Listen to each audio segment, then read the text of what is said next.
I guess we can get started. We're going to record this, and so I'm sure people will sort of look at recordings later on. And I really wanted to thank you, Lori, for our last minute plea to present some of your work that you've been doing on COVID-19 and understanding community perceptions of vaccine hesitancy, issues with regard testing. I know you've been working on this for about 18 months, maybe 2 years. I guess 2 years, because we're almost into about a 2-year cycle or a 2-year window of the pandemic. So I am very, very pleased to introduce Lori Bateman, who's an assistant professor in the Department of Preventive Medicine here at UAB. She's a medical sociologist who cares deeply about the social determinants of health. I think that's sort of your motivating, sort of the underlying theme of all your work as we've been working together for the last 1.5 years or so. She's going to talk a lot about CVPR, community-based participatory research, and I personally have learned a lot from Lori about the value of engaging community in the work that you're doing. And so you'll hear throughout her work the fact that this is a key theme for her. In addition to COVID, she's also interested in interventions that impact obesity-related chronic diseases, including those that can help prevent cancer, especially in low-resource settings. She is a UAB grad trained here at UAB, and without further ado, Lori, take it away and talk to us about your work on COVID-19. Thank you so much, Allison. I really appreciate this opportunity to present this work that I'm doing, and would love some feedback. And this is truly a work in progress. I've never sort of linked all of these studies together, but actually thanks to Allison, Dr. Hall, she actually provided some really good mentoring on that. So hopefully it'll show here, but yeah, just really interested in your feedback, and I'll try not to bore you by talking too much, but that may happen. So please jump in if you have any questions. So I don't need to do any of this because Allison did a much better job introducing me. Thank you so much. It was very kind, I have to say. But so just kind of focusing on COVID-19, yes, I'm really interested in social determinants of health and health disparities and interventions to decrease health disparities. And it was clear, or became clear very early in the pandemic, that that minority communities were suffering, I would say, greater than non-minority communities. And so I became interested very early. And there's 3 common threads really that run through this research. It's community engaged, it's primarily qualitative, and it's intervention developed focused. And so I did a postdoc in 2014 here in the DOPM, and I was fortunate enough to have Dr. Mona Fouad as my mentor, and she's still my mentor. And so I've learned so much about CVPR from her, and working with the Minority Health and Health Disparities Research Center, which we call the MHRC here at UAB.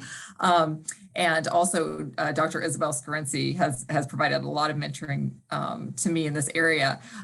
But really what I knew, but I really learned, is that CVPR is key to this kind of work.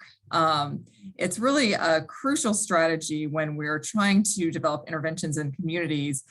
We can't develop interventions without engaging the community. And I'm happy to say that our Director of Community Engagement for the MHRC is here, Tiffany Osborne, and you want to raise your hand. And she's, this work could not have been done without her and her staff. So I'm grateful to her for all of that and for being here. But community or CVPR really empowers community members to address their own goals and concerns. It focuses on locally defined priorities, not priorities that we think are important based on the research, literature, or anything else.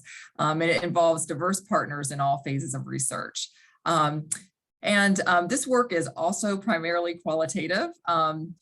It uses focus groups and interviews to listen to community voices in a collaborative way. And then it's also focused on intervention development. We want to design interventions to address COVID vaccination and also testing.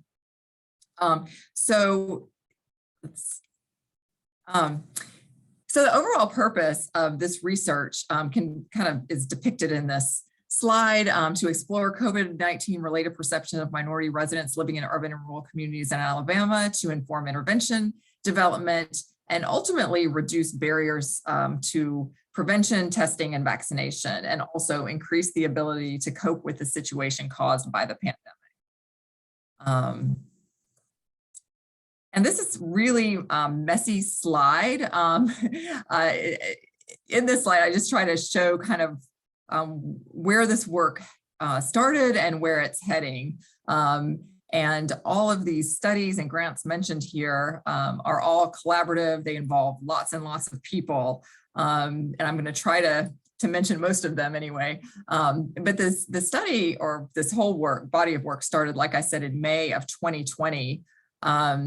And I'll talk more about that in just a minute, but it was received very little funding. It didn't have much funding because we just wanted to do it, but we did a study based in the MHRC at that time. And then from that study, we had some findings that were integrated into the successful application to the Community Engagement Alliance Against COVID-19 and NIH initiative. Our project is Alabama SEAL. Principal investigators, Mona Fawad, Robert Kimberly, Andrea Charrington, and Suzanne Judd. And then two sub-studies came out of that with focus groups. And our evaluation team on SEAL is Allison Hall, myself, and Gabriella Oates. And out of all of that work came another grant, a Radix Up Supplement, in August of 2020. It was a supplement to the parent grant with Mona Fawad as PI. And then Dr. Allison Hall and Lonnie Hannon are also investigators on that grant. But one thing I wanted to focus on was really all the collaborators that go into this work. And there's really too many to mention, but we have, like I said, a wonderful community engagement team. They were involved in all of these studies. We have an analysis team, qualitative analysis team, and then many others from program management to recruitment, communication. So I just want to say how much I appreciate all of these people. And then, of course, we have lots of community partners. Each project has lots of partners, many of which are intricately involved in this work, this qualitative work.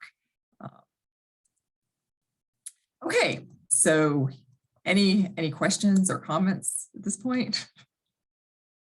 All right, so I'm just going to go that arrow that had kind of the progression of the research. I'm going to go through each of these studies and how they build on each other. So yeah, the first focus groups were conducted in May of 2020. And if you can remember back then, it was kind of it was a scary time for everyone, and especially the people living in our communities, the MHRC communities.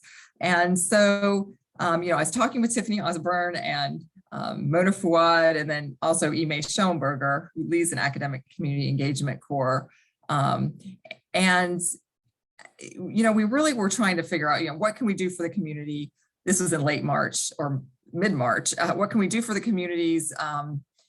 And how do we go about getting that information? And for those of you who don't know, the MHRC, Minority Health and Health Disparities Center, was established in 2002. It has had continuous funding since then. And an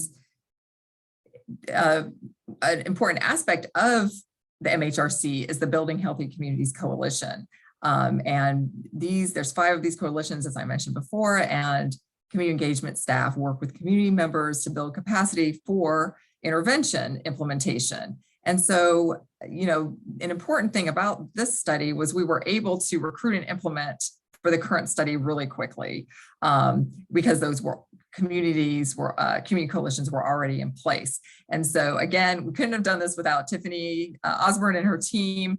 The team was excited about this research. I think in April, we did extensive training in focus group moderation and research methodology, IRB protocols. And it was, I mean, we conducted a I guess I should say we established a team that has taken us through all of this research. And so the community engagement team really became a research team. And I don't know, I'm very grateful for them, and I hope that they are enjoying this work. And so for this current study, again, we had very little funding. We just basically organized 5 focus groups based on the coalitions and the 5 areas represented by the map. We had 36 participants, and we offered them a $25 incentive. So eligibility criteria were basically just 19 years of older. They had to have access to the internet, and they had to be a member of a coalition or a resident of the community. And virtual focus groups were really new. I'd never done one before, so that was interesting, just learning how to do virtual focus groups. But we've gotten pretty good since then, haven't we, Tiffany? So this study was guided by the pre-seed proceed model. I'm not going to go through all of this right now, but we did semi-structured. We had a semi-structured focus group guide led by a race concordant moderator, and focus groups were audio and video recorded, transcribed, and analyzed according to thematic analysis with the assistance of NVivo 12. And one reason, just before I go any further, I thought focus groups were ideal is because a lot of times qualitative methodology works best when you know very little about a topic. And given that we haven't had a pandemic in 100 years, I thought that was a good way to start. And so there wasn't, so anyway, we did get in pretty early, which I think was helpful. So here's our demographics. Again, just demographics of each group. I won't, but in terms of findings, and these are going to actually seem sort of outdated now, obsolete, but again, at the time, they were pretty new. In fact, when we were writing the paper for this, we didn't, well, I'll tell you that later after we get to the findings, but basically we found barriers and facilitators related to testing and coping and prevention at that time. So, and I'm just going to go through these really quickly. Barriers to prevention, included being apathetic and young, and also all the issues that come along with social distancing, living in closed spaces.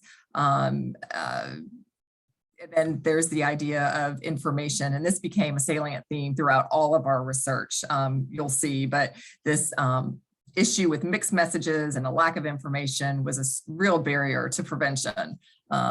And then lack of PPE was also mentioned. In terms of facilitators, fears actually was a facilitator to following guidelines, prevention guidelines, being older, and then trusted sources of information became a really important facilitator too. So we started looking at these in terms of intervention development. So again, barriers and facilitators to coping. Technology was really an important barrier. If you didn't have technology, food insecurity and mental health, isolation, the economy and job loss, and then issues with schools and children not being in schools.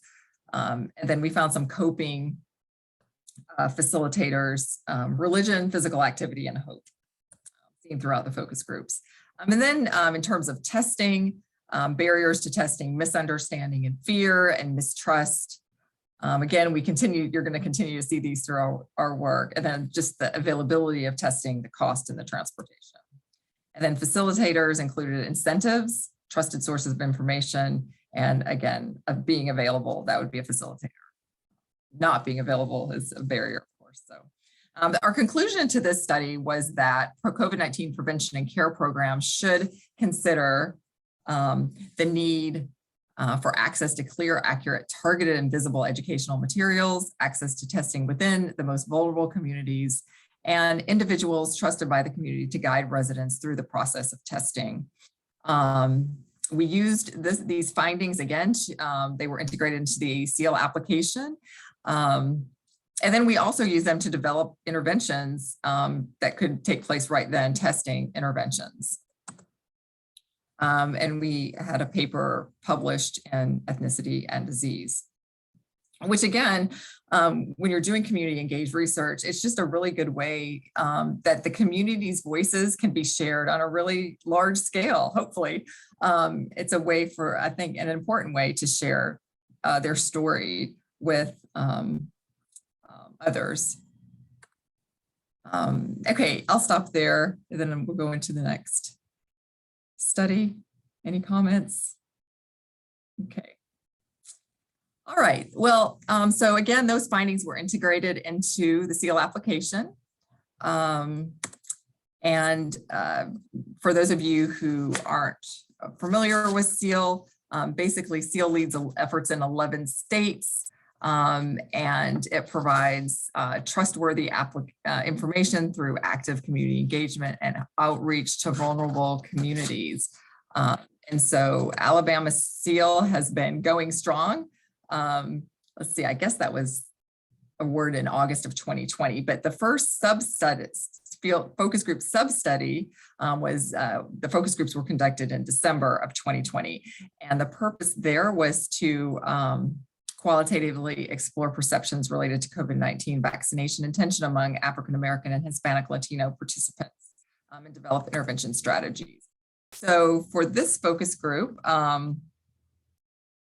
study, we had 8 groups, 90 minutes each, again, conducted over Zoom. They took place December 1st through 9th, and that's notable before the FDA emergency use authorization of the vaccine. And so we kind of got some pre-authorization data at that point. Participants, again, were recruited through our community partners, and we ended up with really 8 focus groups, 6 African-American groups, and 2 Hispanic Latino groups. These were led by our community engagement team. So here is our demographics. Again, I'll just kind of slide through these right now. And we only had Hispanic Latino focus groups in Jefferson and Mobile counties. Difficult to recruit in Dallas County rural. So we identified major themes related to vaccine hesitancy, and these sound familiar because they were also related to testing, mistrust, fear, and sorry about that typo, misinformation, and also information. But mistrust is really the overarching theme that we saw. And interestingly, when we went to write our paper with the findings from the first focus group study, there were no studies on mistrust reported in the literature at that time. I mean, there were lots of like speculation type papers, but of course from now we all know that mistrust is a huge issue based on data. Anyway, so in terms of mistrust, there was 3 types of mistrust. Historical, we found, and every single focus group mentioned Tuskegee, which we found interesting. Or I think one Hispanic group also, instead of Tuskegee, said experimentation on Black people, but the term guinea pigs was used repeatedly. We also saw mistrust in vaccine development. And I'm just going to kind of go through these pretty quickly. And then also mistrust in the government. Especially national government, not so much local government, except for in one focus group. And then fear became a major theme, the unknown and uncertainty associated with COVID-19, fear of exposure, fear of side effects, and then for Hispanic Latino groups, deportation if they would show up to get a vaccine or testing. And then the theme of misinformation and information, the themes. Lack of information and misinformation was a huge barrier, and information, correct, comprehensive information was a huge facilitator. And so we really came away with this idea that knowledge is power. And that quote was actually in the project several times from participants. Decreasing mistrust and getting correct, timely, comprehensive information to people and communities is really the key. And then this is some of our design strategies. And basically what we did is we turned our findings over to others in Alabama COERE who developed interventions. But the trusted source of the information that emerged were churches and pastors, public health experts and scientists, and the regular doctor. No politicians there. And then dissemination strategies, we found there were some special considerations for Hispanic and Latino groups. And we had a paper published in the American Journal of Public Health Promotion with those findings. Okay, and so those two focus groups led to the Radix Up Supplement. Any comments or questions at this point? Or I'm almost done, I hope so. Okay, yeah, so I worked with Allison Hall and Lonnie Hannon and Tiffany Osborne to submit a supplement to Dr. Fuad's Radix Up grant. And we're calling this Clinics and Churches Addressing COVID-19 Vaccine Hesitancy in Trustworthy Contexts. Let's see. And so the overall goal of the supplement is to explore COVID-19 vaccine hesitancy in Jefferson County, Alabama, and to design and pilot multi-component vaccine hesitancy models in identified primary healthcare clinics and churches. Again, we looked at what those most trusted sources were from our first two focus group studies, and that's where we're focusing. And so we want to assess factors that contributed to deep vaccine hesitancy, or continue to assess those factors. And then we're going to, based on findings from AIM-1, address vaccine hesitancy through a multi-component strategy that includes clinics, churches, and testing site components. And those participants, and those participants are from the Parent Radix grant. Then finally, we're going to evaluate the effectiveness of the strategy through a mixed methods approach. So we're kind of still in the beginning stages here in AIM-1. Well, we're finishing AIM-1, but we have interviewed 9 local clergy that have been recommended by our partners or coalition members for their church's inclusion, possibly in the research. We've held 3 discussion groups with MHRC coalitions to evaluate seal and Radix Up materials for use in this grant, because we know the pandemic is changing and we really want to get feedback on materials, on sort of tailoring those materials at this stage. And then we're going to be leveraging round 2 focus groups from SEAL that I'll talk about right after this. And we have community engagement people or staff calling participants from the Radix Up Parent Grant to inform them of upcoming SEAL vaccination clinics in their area and assess their need for more information. So the impression so far here is that clergy are favorable, very favorable about implementing a vaccine hesitancy intervention in their churches. But recruiting primary clinics has been difficult. If you can imagine, healthcare providers are very busy with the Omicron surge. So we're actually considering amending our aims to focus our intervention on churches and testing site participants, and instead using healthcare providers as partners with clinics to serve as an expert. Again, we're going back to addressing trust and information that were important themes in our work, using sort of experts. And so sort of running concurrent with that study is the SEAL Round 2 Focus Group sub-study. And that has been going on August through November. And in this study, we are examining vaccine hesitancy and the extent to which perceptions about the COVID-19 vaccine has changed over time. And we are this time segmenting our focus groups through by vaccination status, as well as race, ethnicity, and county. Gonna take water here for a second, sorry. So our methods, again, are semi-structured focus groups with vaccinated, unvaccinated individuals. We're looking again at Jefferson and Dallas counties. And this time we're also including some white groups because we're interested in how those perceptions may be different or the same as Black or Hispanic Latino community members. So these focus groups, again, are conducted via Zoom and similar methodology to previously. We had a real problem recruiting unvaccinated people into our groups, which may or may not be surprising.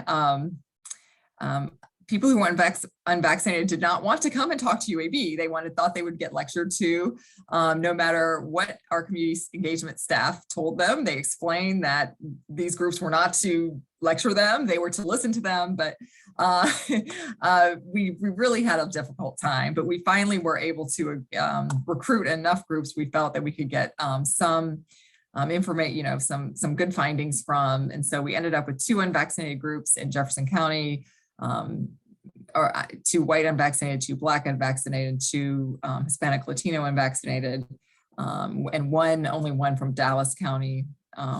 But we also did some focus groups that were vaccinated so we could do some comparison. Here is just a little bit more about demographics. And then we are very early, actually, these came out this weekend, thanks to Samantha Whitfield, who pulled these. They've been coded by 2 people, but so normally when we look at qualitative data, we wouldn't be looking at all these percentages and numbers, but this is just kind of giving us an idea of where we stand right now in the analysis process. And what's interesting, these are barriers to vaccination. They're very similar, from the barriers before the vaccine was authorized for emergency use. We see some differences between vaccinated and unvaccinated people. And what this N equals 4, that's the number of focus groups. So there's 4 unvaccinated and 7 unvaccinated groups. So just kind of gives us an idea about kind of what themes were most important. And again, pretty similar. One thing I thought that, let's see, political polarization I thought was interesting in this stage. There hardly anyone really talked about that, which I thought was kind of, again, interesting. Here's some facilitators to vaccination status. Again, as we see in both of these, information is important, trust is important, and we actually see some fear too, at least in like side effects of vaccines. Again, challenges were recruited unvaccinated individuals, recruiting individuals in Dallas County, and then the changing nature of the pandemic over the course of this August to November may play a role in these results. So to conclude, some preliminary summary points that we have seen across studies is that how important information is. Correct information from trusted sources and identifying those sources is really important. Trust and mistrust is huge when it comes to vaccination and testing uptake. Fear continues to play a role. The accessibility of testing and vaccination is really important in these communities. And throughout this study, sources of trust still, or these studies, across these studies, we see clergy and churches, public health experts, and a person's personal physician as being important. And I wanted to mention one more thing. This wasn't in my little graphic, but Gabriella Oates has received a U01. And I wanted to mention that because our findings for the first 2 focus groups were integrated into that application. And so in this study, I'm going to be working with her along with Dr. Regan Durant and Dr. Janet Turan and Dr. Mona Farad. And we are looking at reducing ethical and social prejudicial effects of COVID-19 testing in underserved populations. So congratulations to Gabriella for getting this grant and also coming up with such a great name, I think. And this project aims to understand and address social, ethical, and behavioral factors surrounding COVID-19 testing in vulnerable urban and African-American communities in Alabama. Working with community stakeholders, the project plans to produce Respect Up toolkits that can be used by organizations, communities, and policymakers to improve equity, access, and uptake of current and future COVID-19 testing. And so finally, what I am thinking about now in the very early stages of how can we kind of take all this information and turn it into a successful R01 application.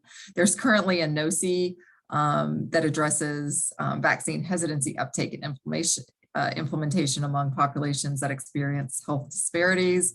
And it looks like kind of what we've been doing fits into the purpose, evaluating community engaged interventions to facilitate vaccine uptake and understanding and addressing barriers among populations who experience health disparities. So kind of some very early thoughts are to hopefully take the successful findings of the supplement, which we haven't really, we're still in the development stage now, but and then scaling it up to maybe an Alabama statewide intervention that focuses on vaccine uptake in general, not just COVID-19 vaccine uptake.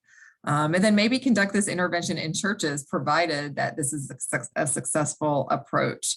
And this would be,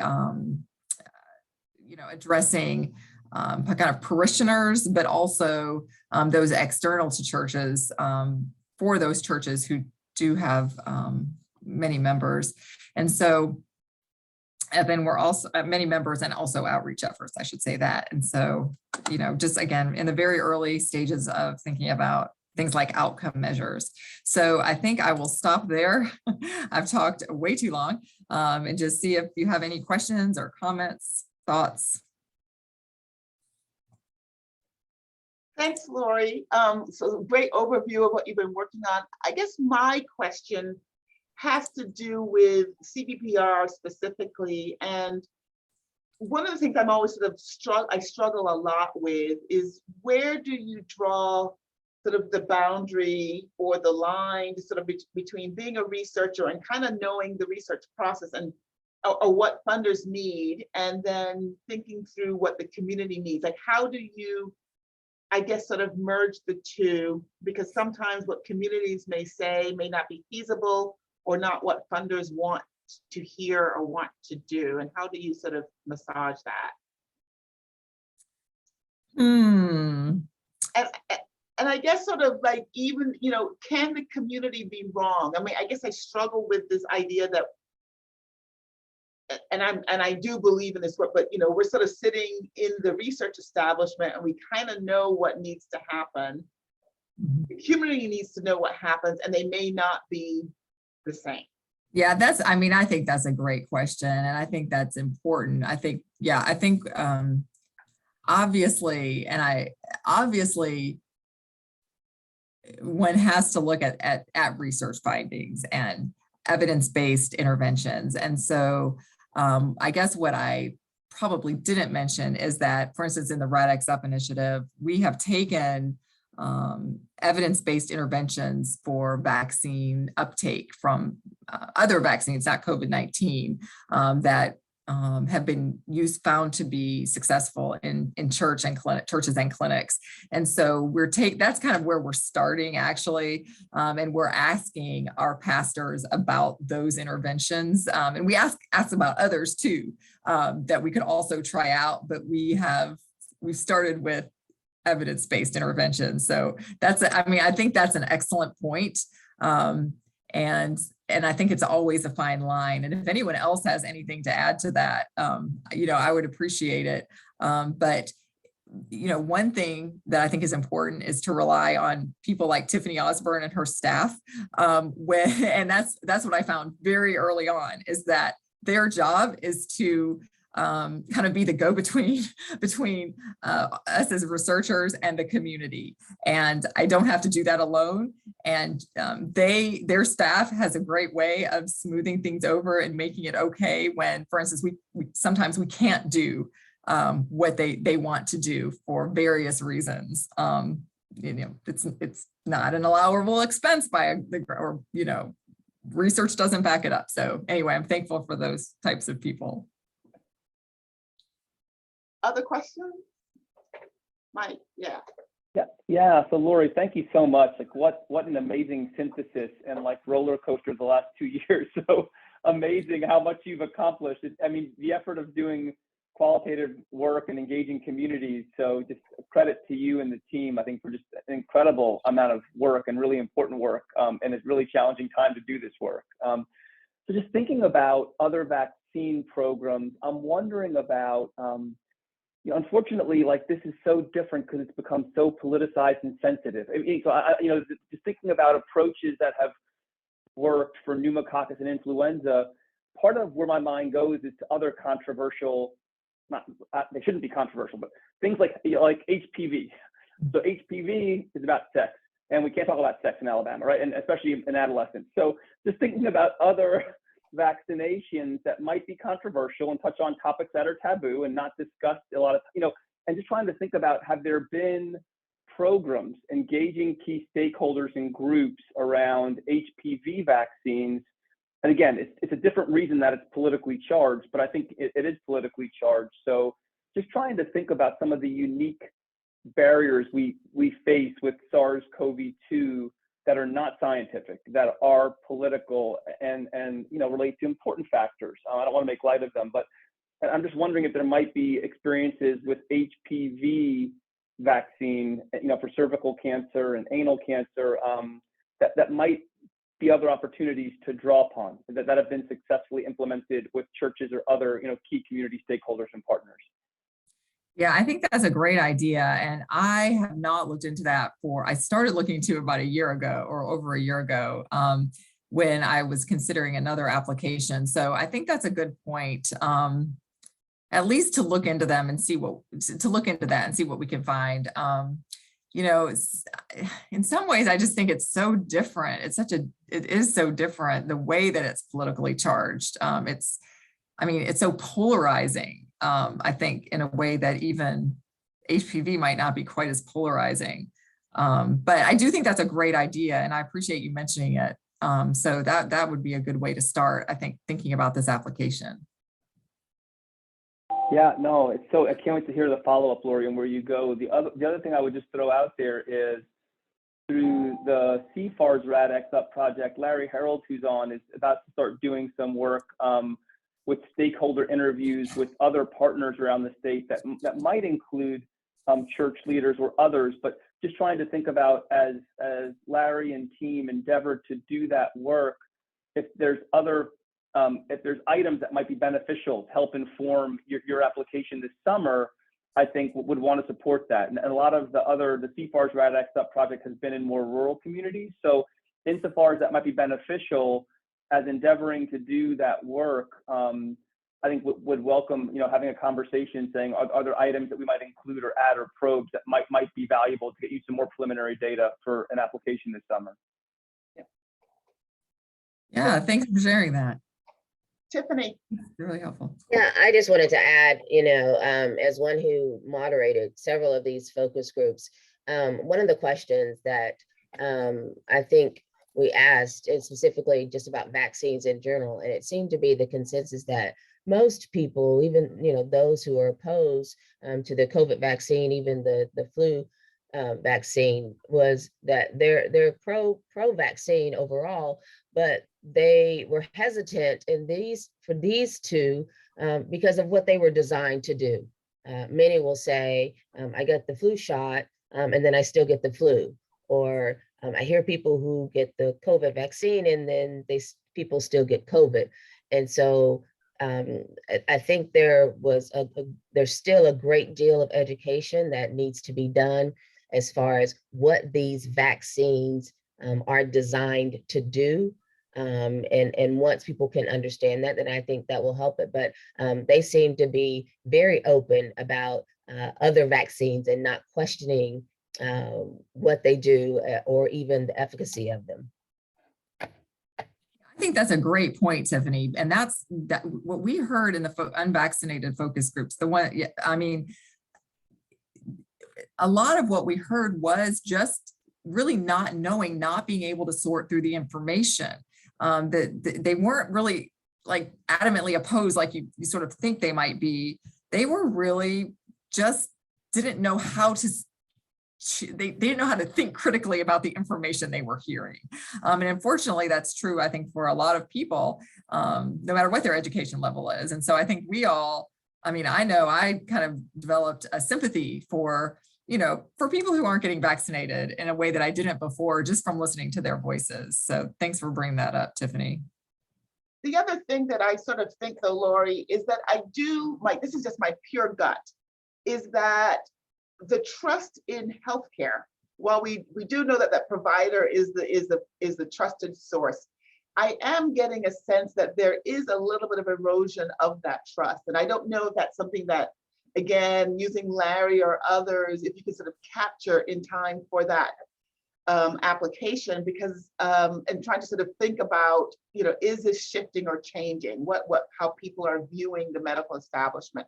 Because I do think this whole notion of COVID and what's happened will have significant ramifications on trust in general. And so it could have an impact on the HPV vaccine, how people view it, or the flu vaccine, or other medical interventions in general.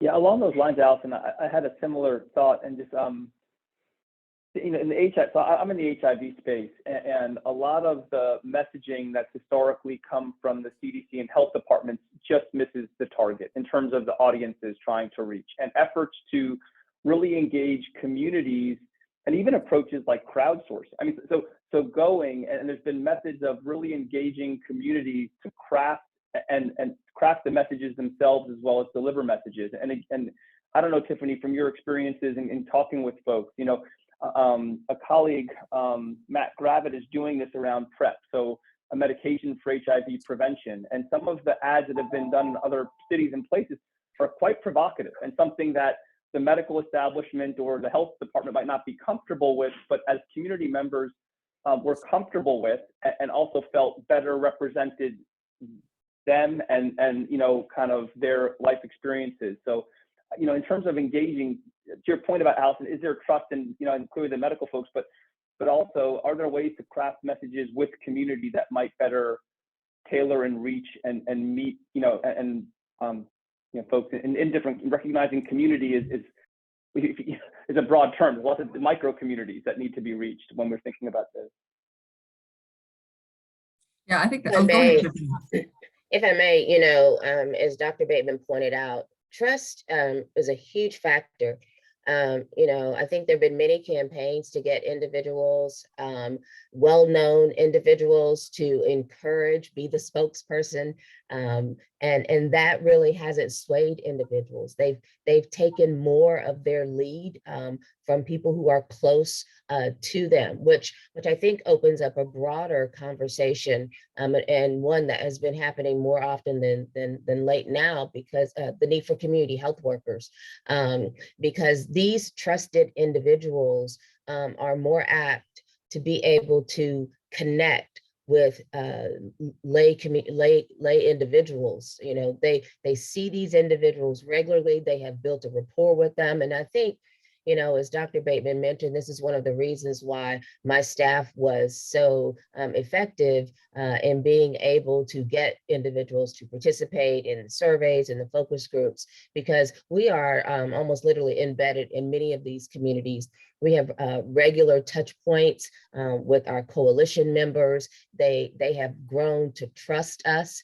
And so when we reach out to them, with specific ask of this nature, or even when we let them know about programs, services, or events, try to educate them about new things coming up, they're more apt to do so. Even with health screenings, we have health screenings in some particular neighborhoods that we've come in on a regular basis on Wednesdays, what we call them Wellness Wednesdays, and people who don't go see a primary care physician, over time, they've started to use these Wellness Wednesday events, these screenings, because there is a nurse or sometimes a provider on staff, and say, hey, while I'm here, I've had this issue. And because they've built that trusted relationship with that individual, we've been able to encourage them to go and seek, further treatment, further assistance from a medical provider. And so I just think it's so very important to have boots on the ground, individuals